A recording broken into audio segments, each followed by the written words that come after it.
ladies and gentlemen, let's give a big hand to welcome our Master of Ceremony tonight, Ms. Beatrice Nava, to the stage. Ms. Nava, please. Thank you very much. So, good evening, ladies and gentlemen. My name is Beatriz Nava. I'm the Consul for Cultural Promotion of the Consulate General of Mexico. And on behalf of the Consulate Generals of Mexico, the Argentine Republic, Peru, and Colombia, I would like to warmly welcome you to this seminar on Latin American literature. The Consulate Generals participating in the Latin American Pavilion of the Hong Kong Book Fair would like to express their deepest gratitude to the Hong Kong Trade Development Council and to our speakers tonight for this opportunity to highlight the unrivaled richness of the literature tradition in Spanish language in our continent before this most distinguished public. In this regard, I would like to acknowledge the presence of the Consul Generals of Mexico and Colombia, the Acting Consul General of Peru, and the Consul for Cultural Promotion of the Argentine Republic, as well as that of the distinguished authorities of the Hong Kong Trade Development Council. Thank you very much for being here with us tonight.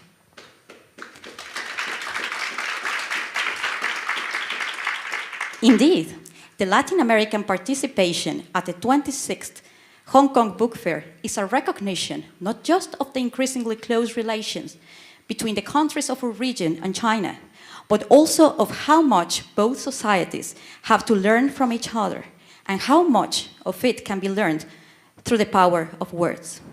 In order to honor the theme of the 26th Hong Kong Book Fair, Reading the World, Love at First Book, the program of tonight's seminar will be divided in two parts. The first half of the session will be devoted to the seminar Latin American Writers Reading the World, Alejo Carpentier and Octavio Paz, by Dr. Mercedes Vázquez, lecturer in Spanish and Hispanic film and literature at the School of Modern Languages and Cultures of the University of Hong Kong. Dr. Vázquez will focus on Cuban writer Alejo Carpentier's celebrated novel, The Explosion in a Cathedral, and Mexico's Octavio Paz's most famous essay, The Labyrinth of Solitude, as proposed departure points to initiate readers to the fascinating world of Latin American literature. The second part of the seminar will be followed by a reading from the local poetry collection, Desde Hong Kong, Poets in Conversation with Octavio Paz, which was published to illustrate the influence of the Mexican Nobel Prize laureate, Octavio Paz, and how his work continues to inspire across decades, cultures, and oceans. At the end of the second part, a question and answer will follow. Without further ado, I would like to invite Dr. Mercedes Vázquez to take the floor.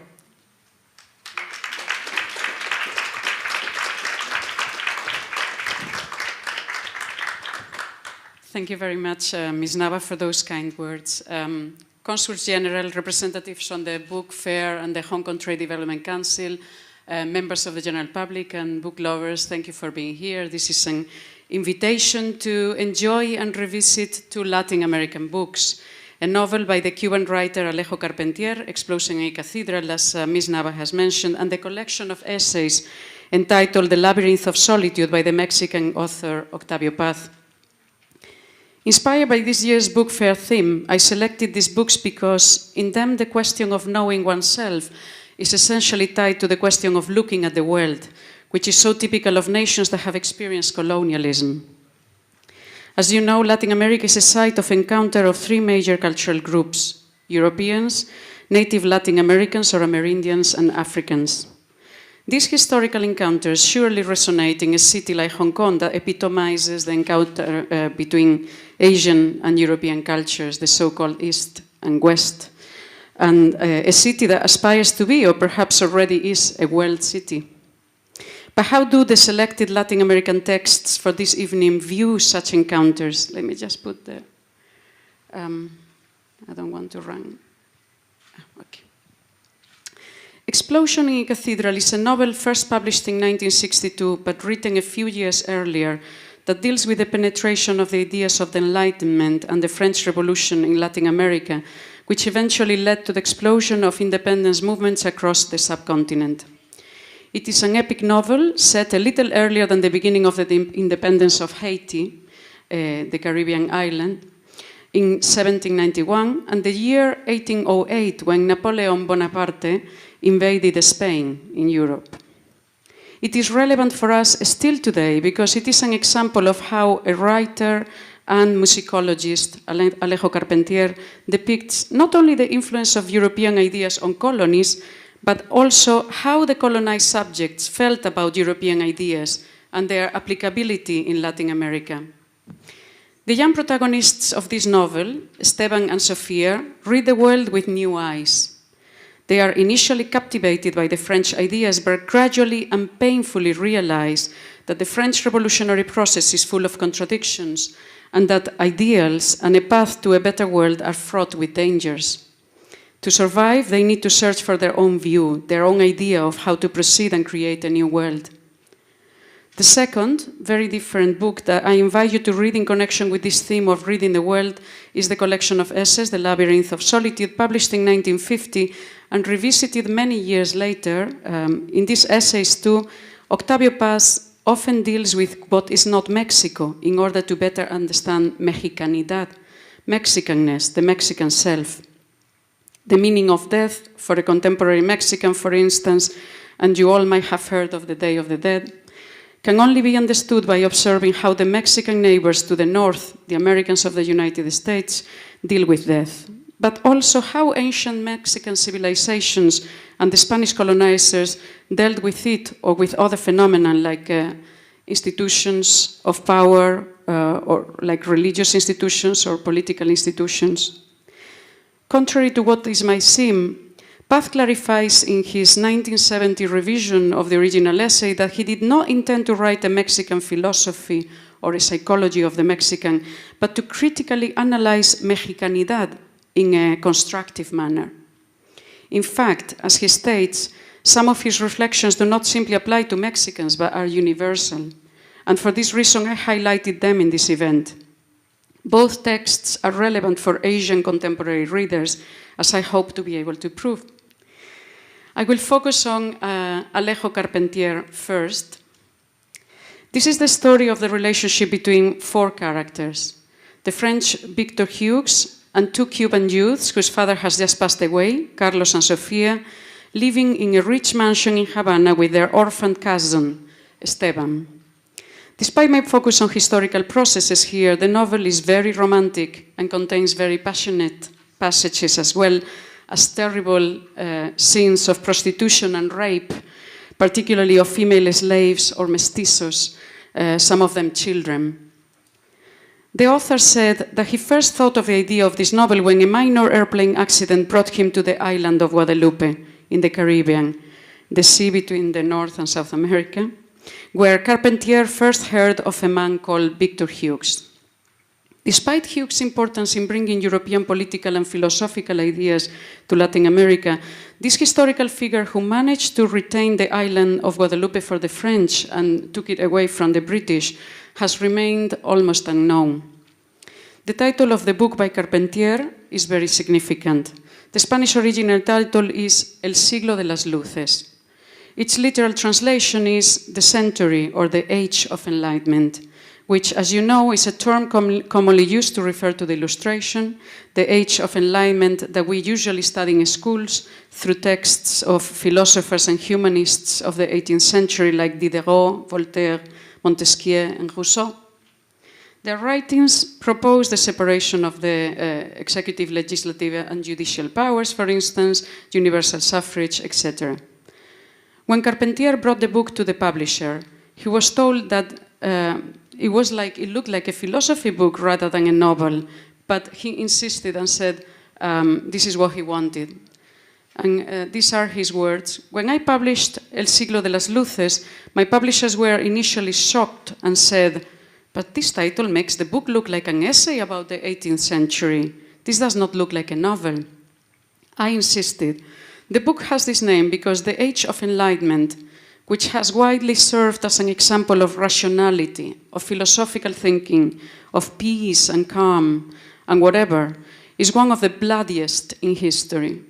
Economy based on slavery, repression, punishments, sorcery, massacres of Protestants, etc. And the author also adds, the age of enlightenment that finishes in the novel is a long century of plenitude which transformed the world. The famous painting in the novel, Explosion in a Cathedral, is the symbol of the commotion produced by the French Revolution. I tried to show that this moment when men, under the influence of Diderot, Voltaire, and Montesquieu, aspired to be rational, society was full of irrational currents and manifestations. It is the time of the black masses of slavery. This is why in the novel I have insisted in Freemasonry and witchcraft. End of quotes. In the novel, Esteban describes the painting, this painting that we are seeing here, like this. Well, their house is full of, the house where Carlos, Esteban, and Sofia live is full of valuable furniture and objects of art. They are very rich. Among them, there is this painting of the 17th century, and Esteban, and this is how it is described within the novel. Esteban had a taste for the imaginative and the fantastic. And would they dream for hours in front of pictures by modern artists representing monsters, spectral horses, or impossible scenes, a tree man with fingers sprouting from him, a cupboard man with empty drawers coming out of his stomach. But his favorite painting was a huge canvas by an unknown Napolitan master, which confounded all the laws of plastic art by representing the apocalyptic immobilization of a catastrophe. It was called Explosion in a Cathedral, this vision of a great colonnade shattering into fragments in mid-air, pausing a moment as its lines broke, floating so as to fall better, before it dashed in tons of stone down onto the terrified people beneath. I don't know how you can look at it, his cousin used to say, though she was strangely fascinated herself in reality by the terrible suspense of this static earthquake, this silent cataclysm, this illustration of the end of time, hanging there within reach of their hands. End of quotes. And this is the reason why the novel's title was translated into English as Explosion in a Cathedral. The painting is in fact a real painting made by Monsu Desiderio, whose exact title is Explosion in a Church, and Carpentier chose this painting as a leitmotif for his novel without knowing that, in fact, there was a painting by this painter in Cuba at the time. It is also, this is one of the facts that Alejo Carpentier imagined and turned out to be real, the same as the novel is very well documented, it's historically documented, he did a lot of archival research. And, but the three characters that accompanied this historical figure, Victor Hughes, in the novel are fictional, they are based on real people, but they are fictional. And the woman is called Sophia, and she's Victor Hughes' lover. And he gave the name of Sophia without knowing. After publishing the novel, he found out that Victor Hughes had in fact had his love had been a Cuban named Sophia. So it was a very strange coincidence. A relative of Victor Hughes, after having the novel published, contacted Alejo Carpentier and told him that the events were well depicted in the novel, and the woman was in fact named Sophia. So this is a very magic like premonition, no? And the same with the painting. When he chose this painting, it was just because it represented what he really wanted to convey. And he later found out that there was another painting by this, it was quite unlikely, he thought, that there was a painting by that painter in Cuba at the time. And he later found out there is a painting. And at that time, when the novel is set, there was already a painting by this painter, which is incredibly interesting. Why was Carpentier interested in this historical period? Because he thought that the topics that interested people at the turn of the 19th century, when the novel is set, were the same as the European youth and intellectuals of the period between the two world wars in Europe. Alejo Carpentier was living in Europe between the two world wars. Knowledge of the Enlightenment ideas and the new forms of communication and learning that the popularization of the printing press enabled, and you know that according to Benedict Anderson, the role of the printing press was essential in the processes of independence of Latin American countries. The printing press became very useful in a historical moment when Napoleon Bonaparte invaded Spain and the Spanish king was brought to France and was substituted by Napoleon Bonaparte's brother, Joseph Bonaparte. The Spanish population did not accept this invasion and the Spanish king, Ferdinand VII, would return to Spain to re-establish his absolute and despotic monarchy in 1814. In his colonizing and imperial campaign following the French Revolution, Napoleon had sought to create an immense empire. And here we can see two paintings, I showed you that, two paintings made in 1814 by one of the greatest Spanish painters, Goya. He painted this in 1814 to commemorate the popular uprising of the Spanish population against the French. The first picture depicts the uprising of the people of Madrid against the Mamelukes, the Turkish troops fighting for Napoleon, and the second, the mass executions against these people that the French ordered. As you can see, we cannot see the faces of the French troops, but we do see very clearly the faces of the people from Madrid being slaughtered. No?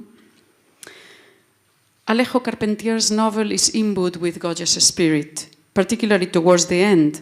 And two of the characters, Sofía and Esteban, end up moving to Spain at this very particular historical moment. This is where the novel ends. According to the author, the principle that sustains the novel, and that I believe is also significant for the people of Hong Kong, and universally, is: los hombres pueden flaquear, pero las ideas siguen su camino y encuentran al fin su aplicación. People can hesitate in their determination to carry out goals, but ideas follow their path and end up being applied. He wrote the book at a time when the Cuban Revolution, Cuba is a socialist country since 1959, felt victorious, empowered. He has always been a strong supporter of the Cuban Revolution, and in fact his characters are described in terms of their support for revolutionary processes. And all the failings that we see about the French Revolution sometimes have been interpreted as allegorically meaning the failure of the Cuban Revolution, but he actually wrote the novel before 1959, so the novel was already written by them. Carlos is the character who ends up following his father's trade after a brief period of enthusiasm for revolutionary ideas. Esteban is the man who has a revolutionary idea in mind, and when the real revolutionary processes become messy and contradictory, and they do not fit Esteban's ideal, he stops supporting the revolution. Sofía represents the person who intuitively understands the revolution and takes practical steps towards it, who works for it without questioning it too much. What happened with the French invasion in Spain is that suddenly the colonies of the vast Spanish Empire had no king, and if the Spaniards did not accept the authority of the French and form juntas in Cádiz, the same started to happen in Latin America, and this was the beginning of the fight for independence in most Latin American nations. Most of them became independent between 1810 and 1820. This is how we usually study in history and culture books, so the emphasis is on how the ideas of the French Enlightenment produced, helped independence processes.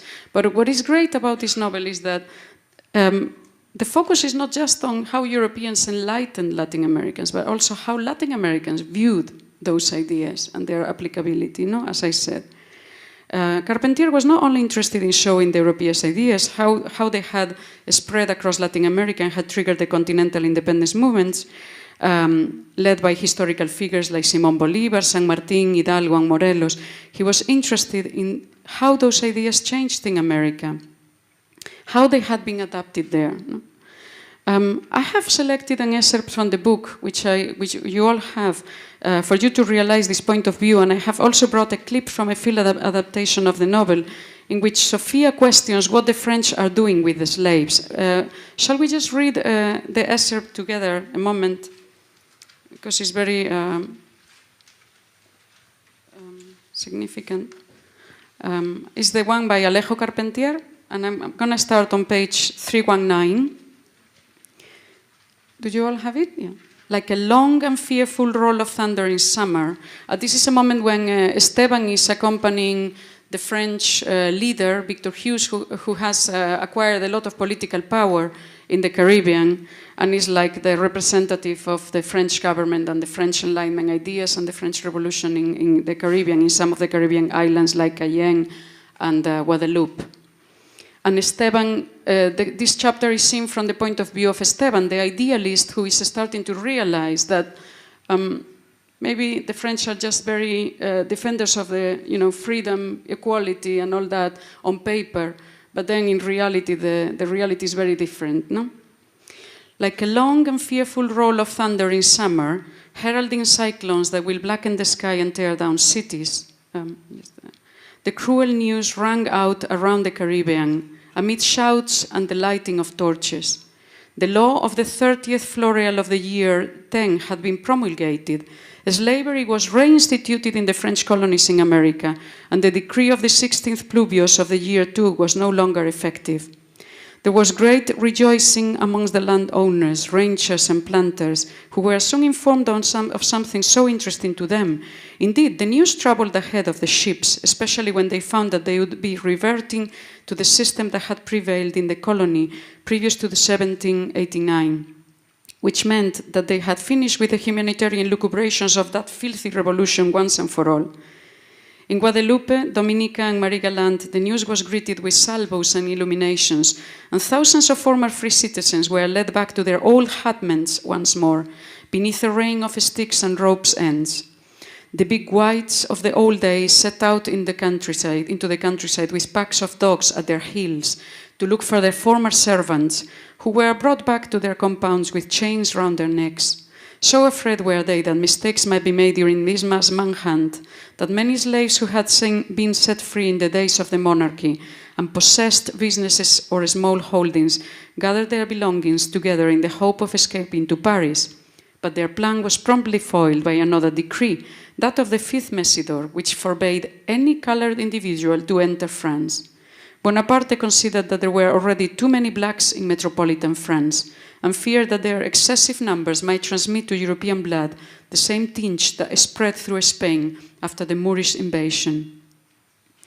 Well, then they are complaining, and we can just jump to page 320, how the slaves are trying to run away. The last paragraph on page 320, but everywhere dark shapes were already melting into the night, seeking asylum in the undergrowth and the jungle. Those who had not been caught in the first hole headed for the mountains, stealing canoes and boats to make their way upstream. They were unarmed, almost naked, but determined to return to the way of life of their ancestors, somewhere where the whites would not be able to reach them. As they passed the outlying plantations, they spread the news amongst their own people, and 10, 20 more men would abandon their work, deserting the fields of indigo and clover, blah, blah, blah. And then the last paragraph depicts Sophia's reaction. On the Friday, Sophia learned of what had been perpetrated the previous Tuesday and greeted the news with horror. All her hopes of what she would find here, in this outpost of the new ideas, were turning into intolerable disappointments. So I'm going to now show you, these are two of the engravings of by Goya as well, that very much represent and influence the ideas of the novel. In one of them we can read, El sueño de la razón produce monstruos, the dream of reason produces monsters. No? That is a little bit the idea also behind of how the reason brought, the Enlightenment ideas turned out to be monsters there, no? And the witches as well during the invasion of Spain. And there is a film adaptation of the novel which I would really like to show you. Just a short clip. It's a fantastic film adaptation by one of the foremost Cuban filmmakers. Just a moment, I might need some help. And this is the passage in which Sophia finally realizes that the ideas of her lover, Victor Hughes, are being just corrupted in practice. Mm-hmm. Señora Sofía, el señor Sanafri la busca. Está en la sala. Dile que voy enseguida. Sí, señora.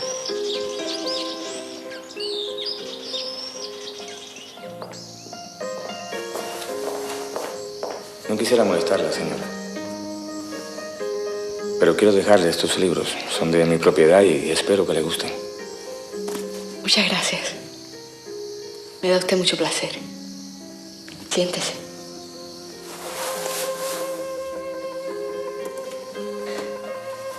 Es un placer encontrar a alguien tan refinado en este país de bárbaros. Sobre todo una mujer como usted. ¿Sabe que ahora la encuentro aún más hermosa que hace un año?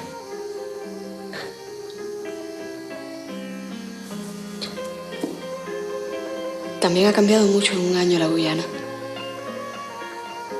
Es como medio siglo atrás. Desgraciadamente.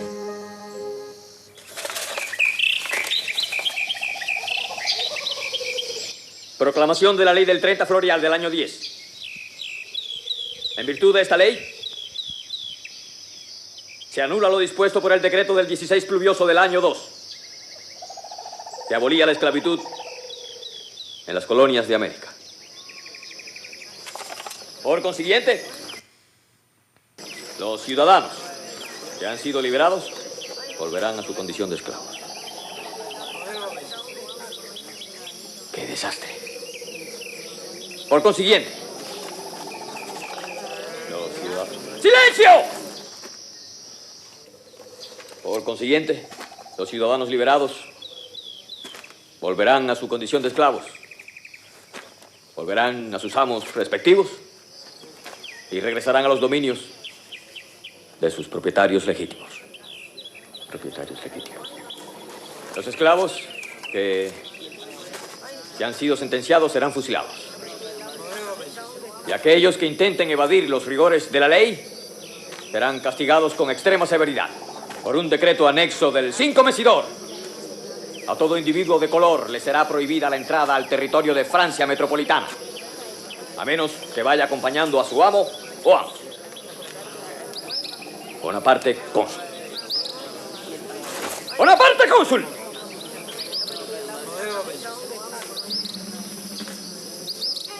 Termine con esto, San África. A sus órdenes. ¡Silencio! Los llevarán a la herrería. Allá les van a poner los grilletes. Mañana por la mañana vendrán sus dueños para recogerlos. Les recuerdo que tenemos órdenes de matar a todos aquellos que intenten fugarse. ¡Arriba, arriba! ¡Andando! ¡Muévanse! ¡Llévense todo esto! ¡Muévanse! ¡Muevan el culo! ¡Vamos! ¿Qué pasa? ¡Rápido! Vamos, avancen. ¡Avance! Antes de venir hacia aquí, esperaba encontrarme con hombres capaces de dirigir el mundo que les pertenecía sin concesiones. Ya que listo al restablecimiento gradual de todo cuanto parecía Bolívar. Cálmate. Tú venciste a Inglaterra en la Guadalupe. No vacilaste ni un solo instante ante el restablecimiento de una guerra entre Francia y los Estados Unidos. Desplegaste una energía brutal, casi sobrehumana, para la abolición de la esclavitud hace 8 años. Y ahora tú, el mismo hombre, utiliza esa energía para restablecerla. Según tú, soy yo quien decide los decretos. No, yo más bien creo que tú has renunciado a esta revolución. Fue Bonaparte el que dijo que terminamos la novela de la revolución. Lo que nos toca ahora es considerar solo lo que es real y posible en la aplicación de sus principios y comenzar su historia. Sofía, si el restablecimiento de la esclavitud es una necesidad política, yo lo siento, pero debo inclinarme ante ella. Soy un político. ¡Político de mierda!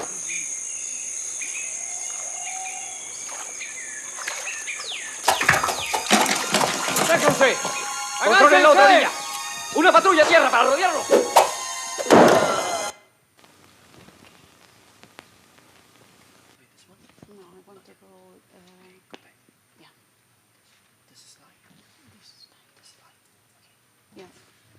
Now I will, in the little time I have left, I will turn to the second reading that I recommend this evening. As I said, Goya, and this particular painting by Goya that I just mentioned, also appears in the Labyrinth of Solitude. Paz did not try to write the psychology of the Mexican, as I mentioned in the introduction, nor did he believe that the Mexican was an essence which could be described. In his own words, this is how he says, "What are we, and how can we fulfill our obligations to ourselves as we are? The answers differ in different situations, and the national character, which has thought to be immutable, changes with them. To become aware of our history is to become aware of our singularity. It is a moment of reflective repose before we devote ourselves to action again." For him, the Mexican is a history, a relationship. As he put it, I repeat that we are nothing except a relationship, something that can be defined only as a part of a history. The question of Mexico is inseparable from the question of Latin America's future, and this in turn is included in another, that of the future relations between Latin America and the United States. The questions of ourselves always turns out to be a question of others. And the excerpt I have left with you extends on this. This is part of the paper that I left there, but we don't have time to read it, so I just carry on. The title of the cohesive collection of essays published in 1950 is the literal translation of the Spanish title, El laberinto de la soledad. The word solitude, soledad, probably reminds you of another very important writer, Gabriel García Márquez, and his 100 Years of Solitude. Although in the Colombian author's novel, this is from the outset, solitude from the outset is an allegory of, or refers to the whole continent, whereas in the term solitude in the Labyrinth of Solitude is initially circumscribed to the Mexicans. The first essay is about a figure called the Pachuco.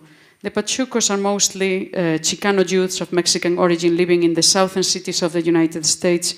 In the 40s and 50s, when this book was written, they formed gangs and were easily identified by the clothes they wore and the way they spoke. As Paz put it, these are instinctive rebels, and North American racism has vented its wrath on them more than once. But the Pachucos do not attempt to indicate the race or the rationality of their forebears. Their attitude reveals an obstinate, almost fanatical will to be. But this will affirms nothing specific except their determination. The Pachuco does not want to become a Mexican again. At the same time, he does not want to blend into the life of North America. And he adds, our profound sense of solitude alternatively affirms and denies itself in melancholy and rejoicing, silence and sheer noise, gratuitous crimes and religious fervor. Man is alone everywhere, but the solitude of the Mexican under the great stone night of the high plateau that is still inhabited by insatiable gods is very different from that of the North American, who wanders in an abstract world of machines, fellow citizens, and moral precepts. And he adds, the history of Mexico is the history of a man seeking his parentage, his origins. He has been influenced at one time or another by France, Spain, the United States, and the militant indigenists in his own country. And he crosses history like a jade comet, now and then giving off flashes of lightning. What is he pursuing in his eccentric course? He wants to go back beyond the catastrophe he suffered. He wants to be a son again, to return to the center of that life from which he was separated one day. Was that day the conquest? Independence? Our solitude has the same roots as religious feelings. It is a form of orphanhood, an obscure awareness that we have been torn from the all, and an ardent search, a flight and a return, an effort to re-establish the bonds that unite us with the universe. End of quotes. Paz views the people of the United States as apparently happy, confident, adjusted to the world around them, but also critical, of a criticism that is valuable and forthright, but respect existing systems, never touches the roots. For Paz, in the United States, criticism is of a reformist, not of a revolutionary variety, and there is faith in the natural goodness of life. For Paz, attributing, as is commonly done, ingenuity and a realistic attitude to the people of the United States seems contradictory because A person would not continue to be ingenious if he truly contemplated life realistically. And Path questions, quotes, would it not be more accurate to say that the North American wants to use reality rather than to know it? In some matters, death, for example, he not only has no desire to understand it, he obviously avoids the very idea. American realism, then, is of a very special kind, and American ingenuousness does not exclude dissimulation and even hypocrisy. When hypocrisy is a character trait, it also affects one's thinking, because it consists in the negation of all aspects of reality that one finds disagreeable, irrational, or repugnant. In contrast, one of the most notable traits of the Mexican character is his willingness to contemplate horror. He is even familiar and complacent in his dealings with it. The bloody Christs in our village churches, the macabre humor in some of our newspapers' headlines, our wakes, the custom of eating skull-shaped cakes and candies on the Day of the Dead, are habits inherited from the Indians and the Spaniards and are now an inseparable part of our being. Our cult of death is also a cult of life, in the same way that love is a hunger for life and a longing for death. Death and life are opposites that complement each other. Pat's references to men when he means people or humans and his address to a male reader betrays his male perspective. Other aspects of his essays indicate that he also writes from a middle-class mestizo perspective. What interests me here now is how he writes about two Mexican females, the types of La Llorona and Malinche. In his essay, particularly Malinche, in his essay, Mexican Masks, Path writes that, quotes, the Mexican seems to me to be a person who shuts himself away to protect himself. His face is a mask, and so is his smile. A Mexican man cannot open himself up, cannot be weak. This has to do with Mexican history as well, with all the occupations that the country has suffered and how important it was not to voice discontent. No? This has made the Mexican macho hermetic, reserved, stoic. Mexican history, quotes, is full of expressions and incidents that demonstrate the indifference of our heroes towards suffering or danger. There is a predominance of the closed over the open. Regarding the woman, in the 50s, in this essay that we bear in mind was written in the 50s, the Mexican conception of a woman is a passive goddess, a beloved one, not given much agency.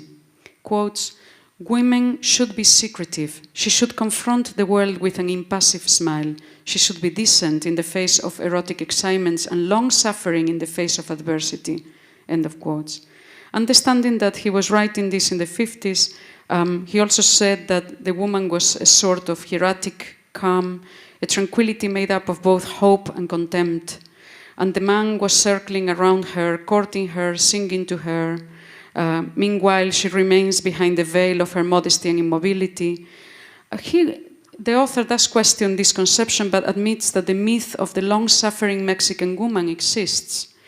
The mala mujer also exists, and is, in contrast, is always active, mobile.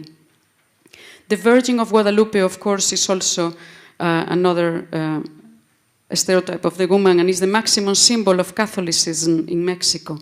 Guadalupe is an Indian virgin who appeared to the Indian Juan Diego in a hill devoted to the Indian goddess Tonantzin, our mother, the Aztec goddess of fertility. The fall of the Indian gods during the conquest made Mexicans return to feminine deities, but while the Indian goddesses were goddesses of fecundity, linked to agrarian rights, the Catholic mother is the protector of the unfortunate. In Path's words, the worshippers do not try to make sure of their harvests, but to find the mother's lap. The Virgin is the consolation of the poor, the shield of the weak, the help of the oppressed. In some, she is the mother of the orphans, end of quotes.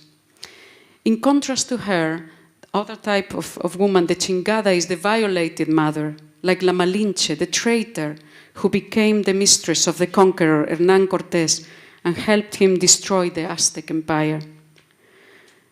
The labyrinth of solitude, these types described have been very fruitful in other forms of art as well, And the book, the collection of essays, has been very fruitful in its influences. In cinema, for instance, there is something that the film scholar Charles Ramirez Berg calls the cinema of solitude, following Path's idea of solitude. Ramirez Berg devotes 2 chapters to the images of women. I had chosen a clip from, or 2 clips from 2 films, but I think we have no time to watch them. I'll just describe them a little bit, and then I let the other speakers talk. Ramirez Berg calls this cinema of solitude the cinema produced between 1967 and 1983 because, quotes, since the late 1960s, Mexico's socio-political center has not held, leaving its citizens isolated and abandoned. In recent Mexican films, this is represented by a parade of characters lost in their solitude. This is how he understands it. Ramirez, while recognizing that this idea of the quest of Mexicanidad might be, quote, an elaborate game played by upper-class intellectuals to amuse themselves, to mask more serious problems, and so, quote, this is an idea by Roger Bartra, maintains that Mexicanidad anyway manifests itself in film and other forms of cultural expression. He points out that the role of women in Mexican society has changed drastically in the years following World War II, and cinema has served to reevaluate female stereotypes like those of La Malinche, the virgin and the suffering Mexican mother, of which Octavio Paz talks about. Some of the portrayals of women confront those stereotypes, like the 1983's movie Frida, Naturaleza Viva, by Paul Leduc, by the Mexican filmmaker Paul Leduc. And this is a key film because it represents the end point of La Llorona narratives. La Llorona is the weeping woman. It's a folk legend which seems to be a synthesis of both Aztec and European elements. And according to José Limón, this is a wandering woman who walks at night in search for a lost or murdered child. And in La Llorona narratives, usually the women go mad. But according to Ramirez Berg, Frida no longer follows that path and is a contestational feminist film whose protagonist does not go mad. And you might have all heard of the famous painter Frida Kahlo, no? A very strong, also embodying Mexicanity in a way, no? A very symbol of Mexicanness, and also of a strong woman who, despite his terrible life and all the accidents that she had, she managed to pursue her goals in life and become an incredible artist, a celebrated artist. And of course, there are people who, this has even been more fruitful, the Labyrinth of Solitude has even been more fruitful and contested as well. And in recent Mexican cinema, another scholar called Ignacio Sanchez Prado claims that there is no longer an interest in Mexicanidad in Mexican cinema. If we look at the films of Cuarón or Guillermo del Toro, etc., there is no longer this idea of the Mexican being affected by this solitude. No? But this would be a topic for another talk, perhaps. Well, just to conclude, as you might have noticed, Octavio Paz's prose is clear, easy to read. We haven't had time to read it, but I encourage you to really read it because even if we feel sometimes a bit frightened by the genre essay, especially nowadays, no? How many people read essays here for pleasure? This is really very readable essay, no? And it's divided into different essays. Very easy to read, very enlightening, and I don't think lack of knowledge of Mexican culture would prevent you from understanding and relating to this text, which I view as still many of the questions in this essay about rationality, about constitutional development, I haven't had the time to develop, still are very relevant for today's readers. So I hope you can enjoy the reading of these 2 texts, and I'm now pass on to Ms. Nava. Thank you.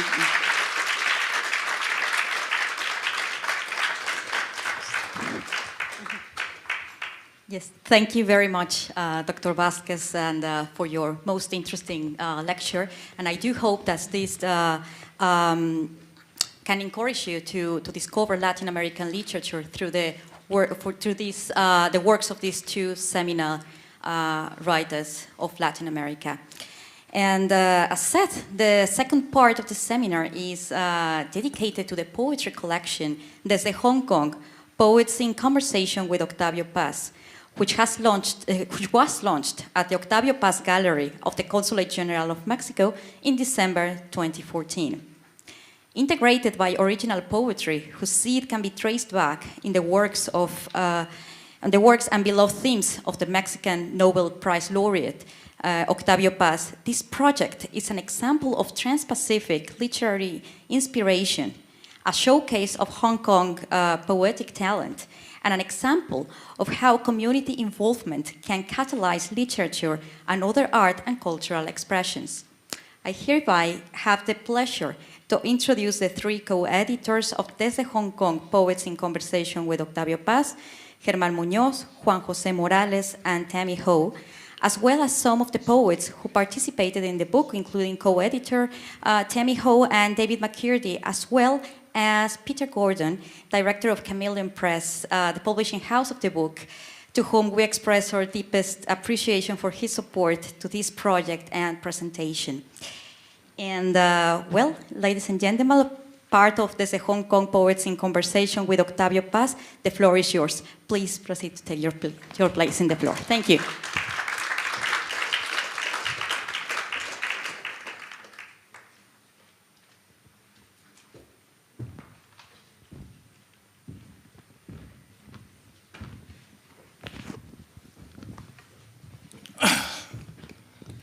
Good evening, everyone.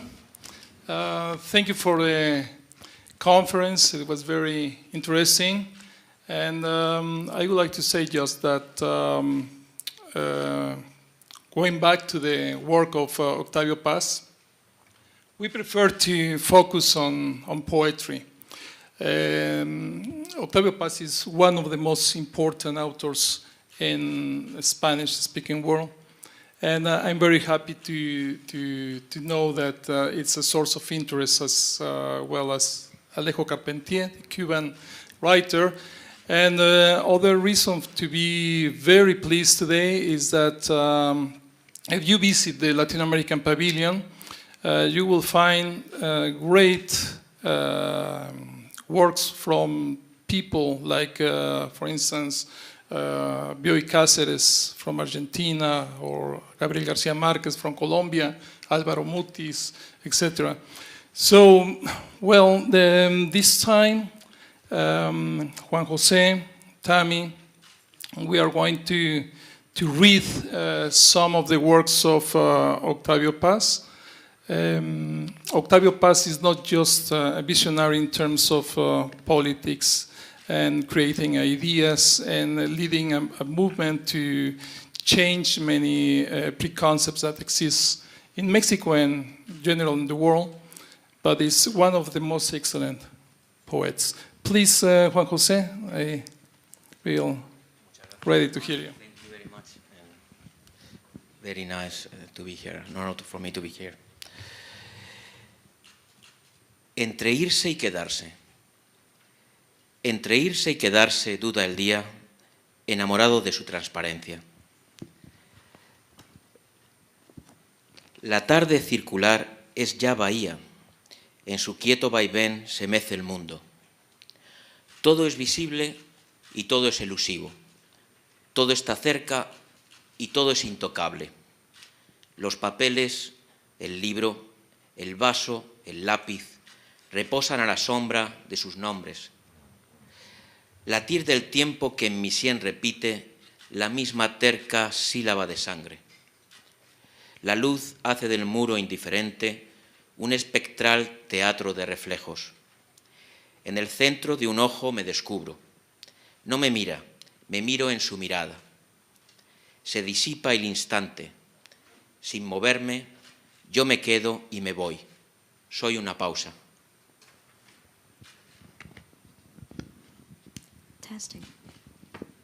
I'm going to read the English translation. It's by Peter Gordon, the publisher of this collection. Between going and staying, Between going and staying, the day is stuck, a block of frozen transparency. Everything is seen, yet all is elusive. The horizon untouchably near. Papers on the table, a book, a vase, all rest in the shadow of their names. Blood ascends more slowly through my veins, a single syllable beating stubbornly in my temples. The indifferent light transforms opaque walls, time without history. The afternoon has spread out, now is a bay walking the world with its gentle swaying. We are neither asleep nor awake. We just are. The moment lets itself go, we pour ourselves away, pauses in transit.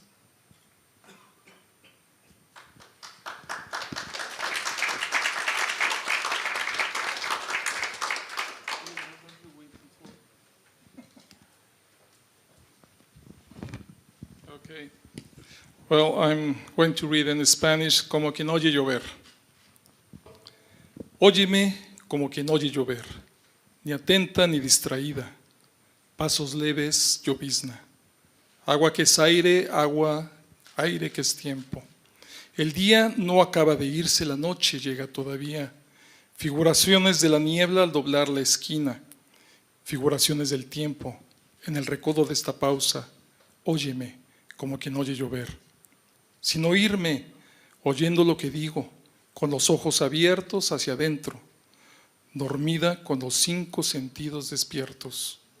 Llueve. Pasos leves. Rumor de sílabas, aire y agua, palabras que no pesan. Lo que fuimos y somos, los días y los años, este instante, tiempo sin peso, pesadumbre enorme. Óyeme como quien oye llover. Relumbre el asfalto húmedo. El vaho se levanta y camina. La noche se abre y me mira. Eres tú y tu talle de vaho. Tú y tu cara de noche, tú y tu pelo lento, relámpago, cruzas la calle y entras en mi frente. Pasos de agua sobre mis párpados, óyeme como quien oye llover. El asfalto relumbra, tú cruzas la calle, es la niebla errante en la noche, es la noche dormida en tu cama, es el oleaje de tu respiración. Tus dedos de agua mojan mi frente, tus dedos de llama queman mis ojos. Tus dedos de aire abren los párpados del tiempo, manar de apariciones y resurrecciones. Óyeme como quien oye llover.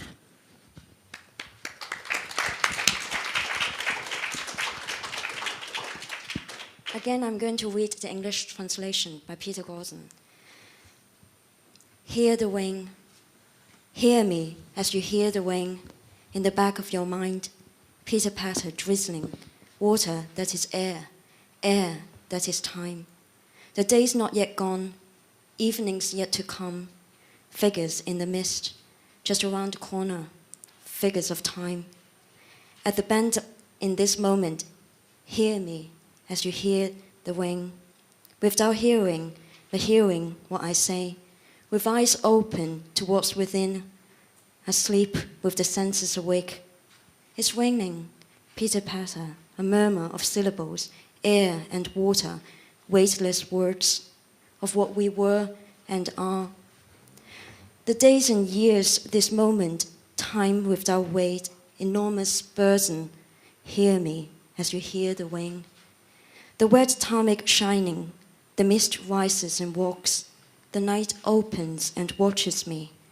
It's you wrapped in mist, you and your face of night, you and your skin faintly flashing, crossing the street, entering by my temples, watery paces on my eyelids. Hear me as you hear the rain. The tarmac glistens, you cross the street. Is the wandering fog in the night? Is the night asleep in your bed? Is the ocean swell of your breathing? Your watery fingers wet my brow. Your fiery fingers burn my eyes. Your airy fingers open the eyelids of time, gushing forth apparitions and resurrections. Hear me as you hear the wind. The years pass, the moments return. Can you hear your steps next door? Neither here nor there. You hear them in another time that is right now. Hear the steps of time, creator of places without mass or location. Hear the wind running down the terrace. The night is already darker in the copse. The waves have bedded down among the leaves, a rambling garden adrift. Come, your shadow covers this page.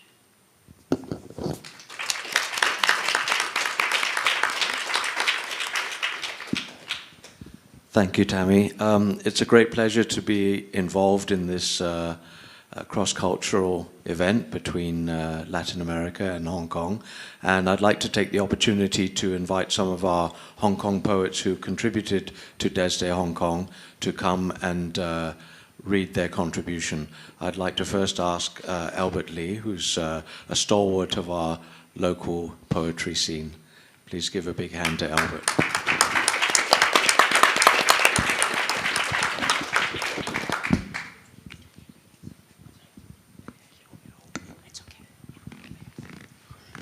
Thank you.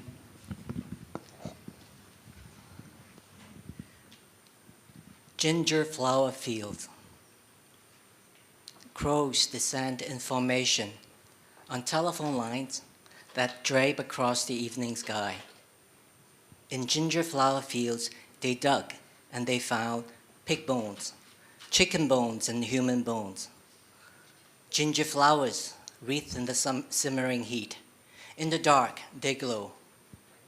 Strewn across a shady patch were remains of smothered uniforms, of party lines and news lines from heaven, clan and bloodlines from below. Wild, wild ginger flowers. They spread fast after the summer rain. On the bones, they found no tattoo. Some bones managed to miss the graveyard, the last stand of human boundaries. The scent of ginger flowers is unmistakable, especially in a hot, musty night. It bodes well with the markings on the cemented tomes. These evoke memories. Waiting for the advent of a new line to tag along that meandering path that leads to nowhere, the crows ascend slowly into the night sky.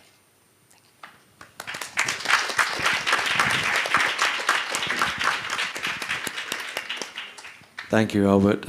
Next, I'd like to ask Douglas Robinson to come up and read his contribution.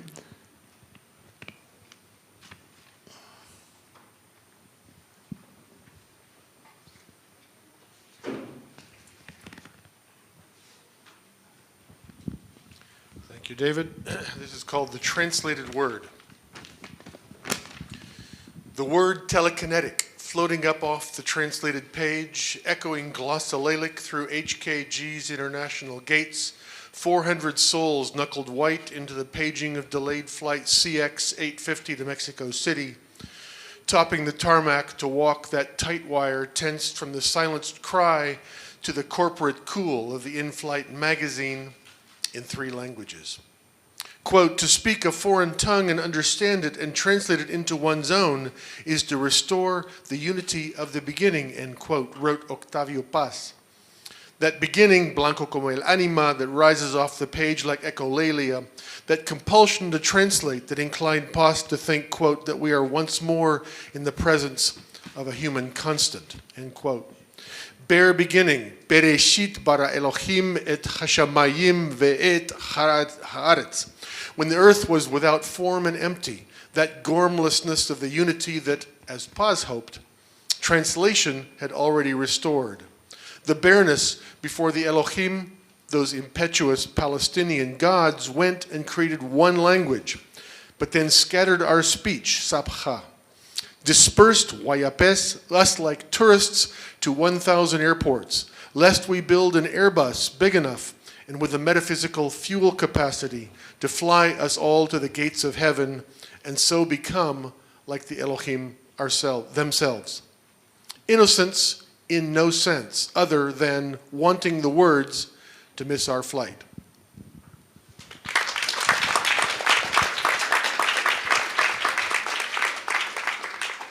Thank you very much. Next we'll have Paige Richards, who's another one of our longtime poets here in Hong Kong. Thank you very much. Thank you. Just a brief word. I grew up in America with my father reading from the English canon, John Donne, Matthew Arnold, Wallace Stevens. My mother liked to read in translation. She'd read Yehuda Amichai and Victor Hugo and Octavio Paz. And I remember when she'd read him to me, she would talk about how much she liked the quiet that he had. And for me, listening to him then, there was something about those inseparable things that had nearness and that audible silence. So in the spirit of my mother, who's died recently, and especially in the spirit of Octavio Paz tonight, I read something on that audible silence.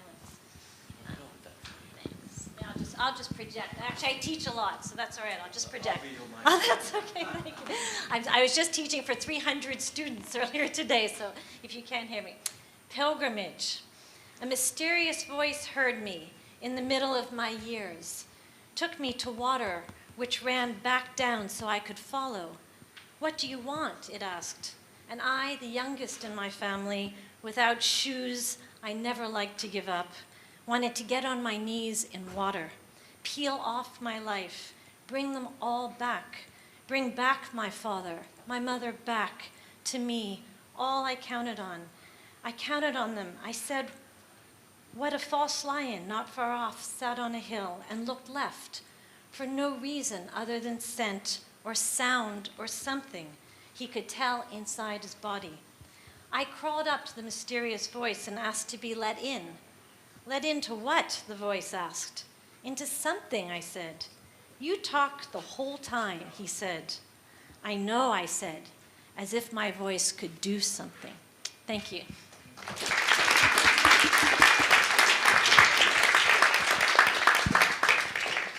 It seems I found my true vocation. As I see no other readers here apart from myself, and Tammy doesn't want to read hers, then I'll read my own contribution.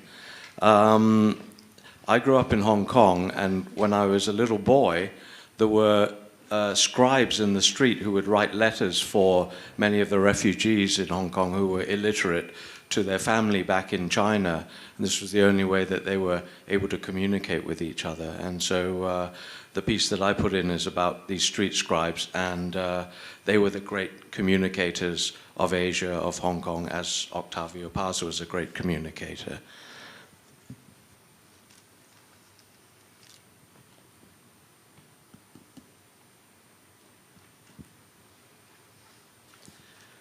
Writing history.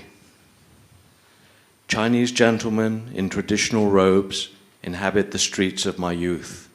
Scribes with folding tables and chairs, inkstone and brushes, gaunt classical scholars, performing exquisite calligraphy for utility, in the service of illiterate laborers, the highest expression of the literary arts reduced to mere communication.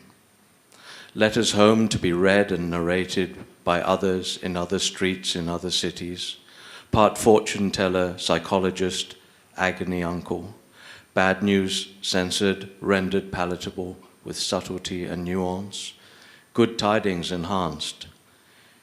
In another place, another time, they would be magistrates, court officials, rather than abroad in significance, at the sharp end of the historical narrative, the collective amanuensis of a country in chaos.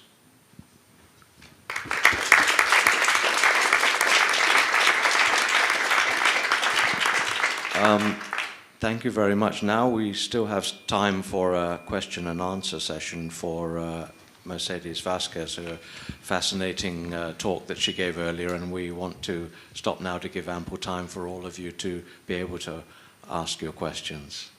Mercedes, would you like to come back? Sorry. Just one brief comment. This is possible, this event, and the presence of Latin American literature in this fair, thanks to the effort of many people, the Mexican consulate, the Argentinian consulate, the Peruvian consulate. It's a sample of collaboration of many people that are making possible all this. And I hope that this will be the first time and not the last one. Mercedes.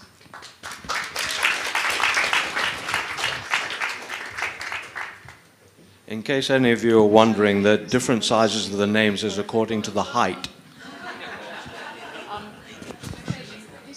Yes, it would be perfect if you all the speakers remain on the stage, and we can open now the question and answer session. So please, gentlemen, ladies and gentlemen, you have the floor. In case there's any question. First of all, well, I would like to open that with the. Well, first of all, I would like to thank all of you for bringing such a wonderful perspective for Latin American literature, and well, the project of Desde Hong Kong Poets in Conversation with Octavio Paz, which is a wonderful example of how literature can unite people who are actually not so far away, even despite of the distance. And well, my question will be if for the editors, if you can elaborate a little bit more on the story, how this project started, what was the seed of it, and well, since it's been already more than 6 months since we launched it officially, what has been the reaction of this work so far? If you can tell us a little bit about it, please. Thank you. I would like to invite yes. Peter Gordon to tell us about that story.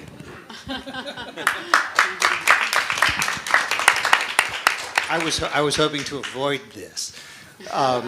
The story is that, I guess quite some time, it must have been almost a year ago. Juan Jose Morales said, I have a friend I want you to meet, and we all went to lunch with Herman. And Herman said, this year is Octavio Paz's centenary, and I'm the president of the Mexican Chamber of Commerce, and I think we should do something. And I said, like what? He said, oh, bring someone from Mexico. I said, it's very expensive. And he said, well, maybe we can do a lecture. I said, okay, it's hard to get people to come. And we thought about it, and I think sort of 3 or 4 glasses of wine into the lunch. I said, you know, we can do a book, because I know how to do books. And there are a lot of very good poets in Hong Kong. And I think if we were to invite them to write poems in commemoration of Octavio Paz, talking to Octavio Paz, we would get many things. We'd have a book, which is a pretty good commemoration, I think, of a poet. And it would also be a community project, something where people would be talking to each other, talking metaphorically anyway, to Octavio Paz. And everyone said, that sounds like a good idea. Then we invited Tammy to join us. Tammy, as you may know, runs one of the literary journals here and knows everybody and was the one that very much brought it all together and made it happen. And also through her, the poets we involved expanded out beyond Hong Kong to include poets from Singapore and the Philippines and India, and in fact into the United States and some other countries as well. And that's what we ended up with, and that's really the story of how it happened. So, a good community project. It was a good thing to do. You know, a lot of people working together, which is really the way you have to do things here. And everybody fell in love with the idea to work about Octavio Paz. I would like to add something, Beatriz. Yes. And I am very happy that Mercedes Vázquez is today here. And today, perhaps is well, the first contact with Octavio Paz, but some of you, or for many of you, there are very many aspects of Octavio Paz that need to be known. He's one of the towering figures of the Spanish letters, but is one of the great intellectuals of the 20th century.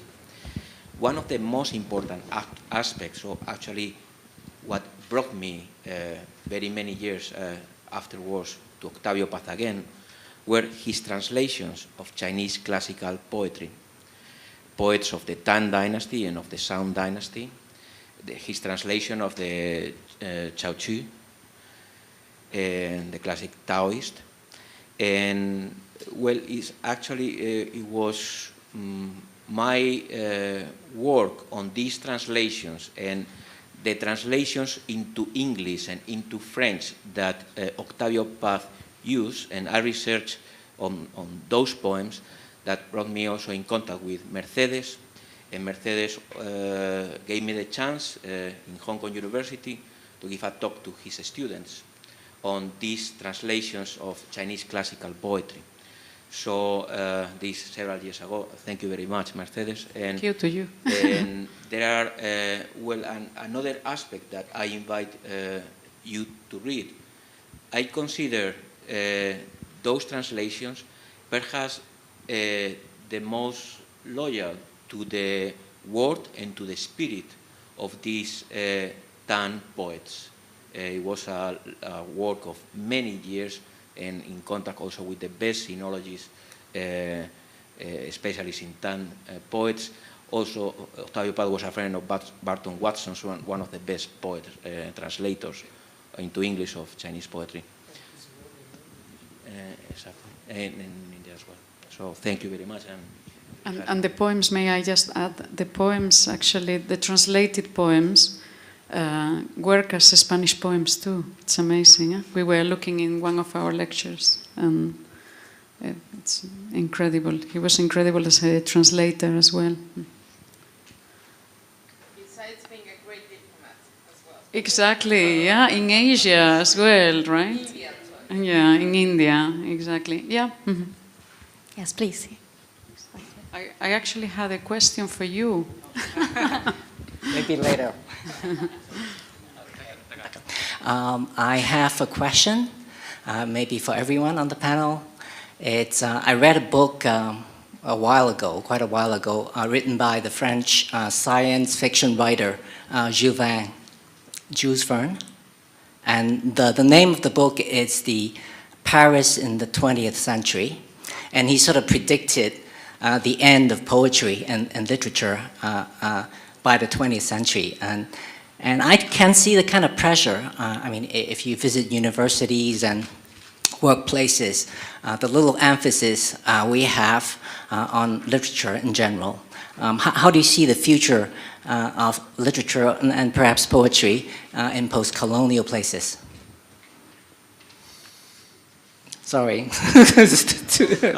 Okay, I'd like to say something about that. I think that poetry and literature doesn't belong just to academia, and there are people doing it who perhaps don't have very high academic qualifications, but they're doing it because they love it. I think particularly in poetry, in Hong Kong we have quite a vibrant scene, and there are plenty of young people who come and read poetry. So it seems to be alive, and I think that even if one looks at contemporary music and rap and this sort of thing, it's not my favorite type of music, but I think it does carry on the legacy of poetic endeavor.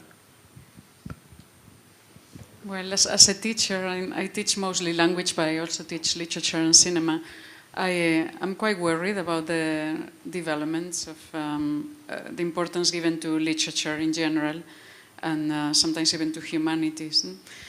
But what literature is for me, I mean, it's a need. It's not just a pleasure. I need literature to live a richer life. And this is a need that I don't think is just mine. There are many different uses, possible uses of literature, right? But there is one that you need literature. It's not to understand better, to have a richer life, etc. And I don't think, in this case, literature can disappear. Poetry, or being one of the maximum expressions of the human species, the greatest expressions of the human species. Can we really?